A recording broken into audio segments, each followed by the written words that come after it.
main character's having dreams of his past life. Like, he's seeing visions, he's having dreams. Like, the dreams go in, like, order of events, and sometimes they don't go in order, but he's having dreams about his past life.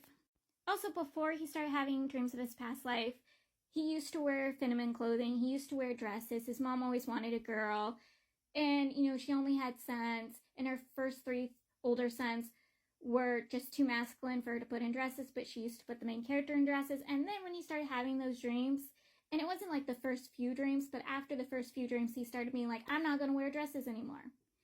Like, he literally broke his family's hearts because they were so used to wearing dresses, and he didn't care. But then he started having those dreams, and he's like, boys don't wear dresses. Boys shouldn't wear dresses. And I'm like, boys can. Boys can wear dresses. But I get it as a woman not liking wearing dresses or feminine clothing. The main character is literally seen as an angel, not just because of his appearance, but right after he was born, or just like right at the moment he was born, or right afterwards, like a war had stopped.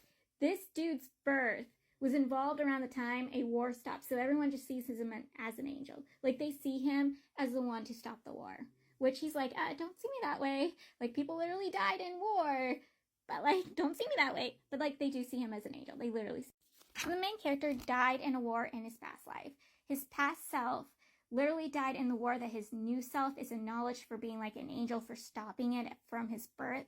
And he died getting backstabbed. Someone literally stabbed him through the chest while he was rushing to tell everyone to shut the gates. He knew he wasn't going to be able to make it to the other side of the gates because a traitor betrayed them, got the enemy country onto the other side of the fortress, even caused a way where they weren't able to close the gate, and somehow they were able to make sure the gate could be closed now, and even called out to the Melide to be like, oh Melide, and the Melide, transport himself because he has the powers to transport himself to other locations.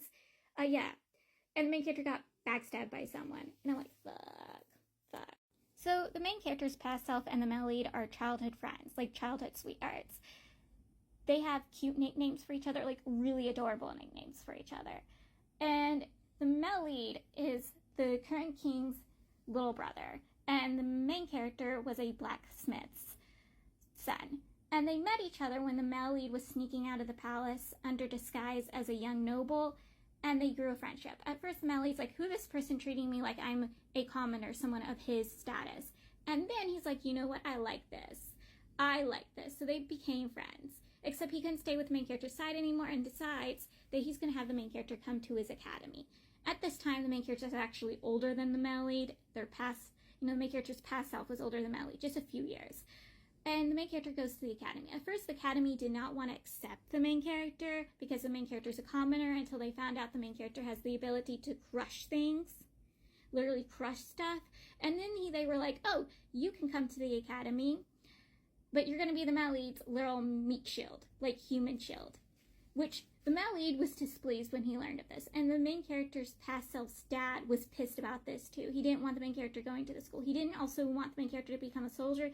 He wanted the main character to work at his shop. And the main character's like, no, I want to be by the Melide's side. And so you see them going to school together, and it's really cute. Like, you can tell that they liked each other, like they were in love.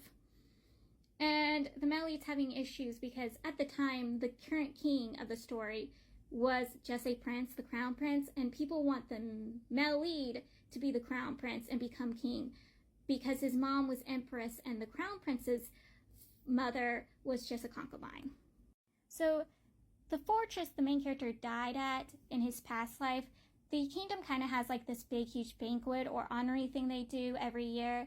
When the main character was little, he had gone to it. Like, when he was 3 years old, he had gone to it, but he literally broke down. Like, he physically broke down. Like, his family decided they weren't going to take him anymore. But when he turned 12 years old, he's like, I want to go. Why don't I go with my brothers? Because when my brothers, before they turned 12, you took them to it. And his father explains why he never took the main character. But he finally does. But he's still wary that that possibly could happen again to the main character. Which something bad does happen to the main character.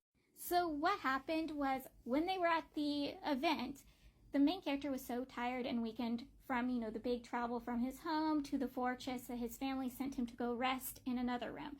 And a soldier was told to go check on him. Well, that soldier was the soldier that killed the main character in his past life.